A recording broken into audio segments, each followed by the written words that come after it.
Hello दोस्तों, कैसे हो। आज हम बात करेंगे प्रश्न क्रमांक 11वीं की तरफ।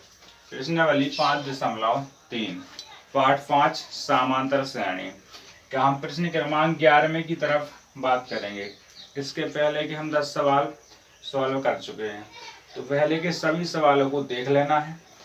आपको ये सभी सवाल डिस्क्रिप्शन बॉक्स में लिंक मिल जाएगी या नीचे प्लेलिस्ट मिलती है, तो उस प्लेलिस्ट के माध्यम से 5 पार्ट के सभी सवालों को आप बहुत ही साधारण तरीके से सॉल्व कर सकते हो। जिस प्रकार से हम इस 11वें सवाल को बहुत ही साधारण तरीके से समझेंगे, वैसे ही सभी सवालों को बहुत ही आसान तरीके से देखेंगे। तो चलो 11वें सवाल की तरफ हम बात करते हैं। तो 11वें सवाल की तरफ बात करने से पहले अगर आप यूट्यूब चैनल पर नए आए हो तो भाई चैनल को सब्सक्राइब कर लो, बेल आइकन को प्रेस कर दो, और जो पहले से भी रेगुलर है वो भाई लाइक कर दें और वीडियो को शेयर कर दें। हमने देखा यदि किसी एपी के प्रथम n पदों का योग, एपी मतलब समांतर श्रेणी, समांतर श्रेणी के प्रथम n पदों का योग 4n - n स्क्वायर है तो इसका प्रथम पद अर्थात S1 क्या है। प्रथम दो पदों का योग क्या है, क्या पूछ रहा है।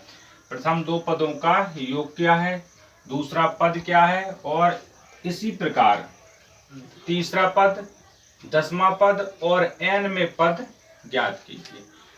ज्ञात क्या करना है, दूसरा पद, तीसरा पद और 10वां पद, इतनी चीजें टोटल इसमें ज्ञात करना है। तो सवाल पर फोकस करना है। सबसे पहले दिया गया है प्रथम n पदों का योग 4n - n स्क्वायर है, तो हल करेंगे हम।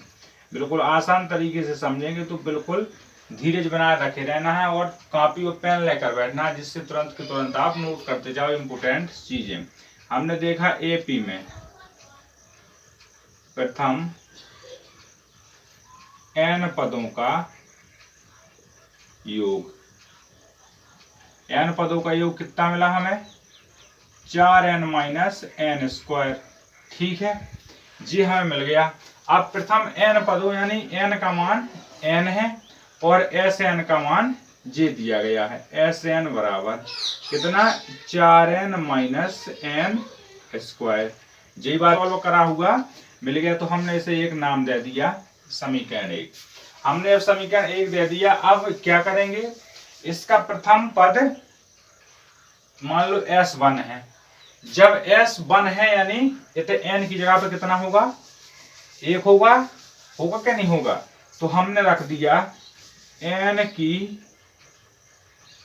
जगह पर क्या रख दिया, S1 है तो S1 का मतलब होता है n - 1, होगा क्या नहीं होगा, S - 1। तो जहां n रखा है वहां लिख दो S n - 1 बराबर 4n - 1 माइनस n - 1 का होल स्क्वायर। यहां से क्या हो जाएगा फिर, 4n - के 4 माइनस कितना खुलेगा, तो n स्क्वायर 1 हो जाएगा प्लस का, और कितना निकलेगा, 2n। जी निकलता है होल स्क्वायर जब खुलता है, और हमने कोष्टक लगा दिया। इतनी बात तो पक्की होगी आपकी। फिर हमने यहां से सॉल्व किया, 4n समझ में दोबारा ना, 4n यहां से माइनस का गुणा करवा दिया हमने, तो माइनस का n स्क्वायर माइनस का 1 और प्लस का 2n, इतना बात बाहर निकलती है। हमने देखा प्लस का, माइनस का 4 और माइनस का 1, तो यहां से जोड़ने पर हो गए 5 और 4 यहां पर दिए गए हैं प्लस के और 2 यहां पर प्लस के, तो कितने 6। तो लेकिन माइनस का n स्क्वायर प्लस के 6n और माइनस का, आपका यहां तक तो हो चुका होगा। हमने इसे दे दिया समीकरण 1, तो यहां तक बिल्कुल समझ में आ रहा है।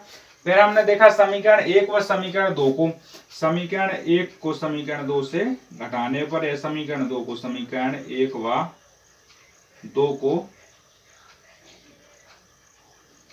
घटाने पर, तो समीकरण 1 कौन सा प्राप्त हुआ हमें, 4n माइनस का n स्क्वायर। ठीक है, और माइनस कितना है, माइनस का n स्क्वायर और प्लस के 6n और माइनस के 5 जी हमें प्राप्त हुआ। तो हमने इनको घटा दिया, तो यहां से कोष्टक खोला, तो 4n n स्क्वायर माइनस को माइनस का हो गया प्लस, तो n स्क्वायर माइनस का 6n और प्लस का 5। फिर हमने यहां से देखा j प्लस का j, ये माइनस का और ये प्लस का, तो ये कट गए। फिर यहाँ से 4n में से गए तो 2n प्लस का 5, तो हम nवा पद, तो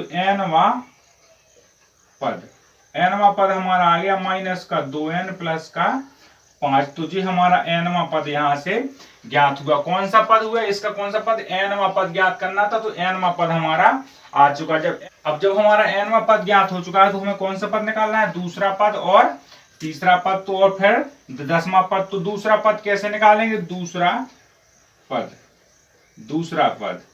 अब दूसरा पद निकालेंगे, लेकिन n जहां n लिखा है वहां करवा दो 2, तो 2 करवा दिए हमने। तो बराबर में कितना आ गया, यहाँ से 4 और प्लस का 5, माइनस के 4 और प्लस का 5, तो यहाँ से माइनस प्लस का 1। फिर हमने देखा तीसरा पद, तो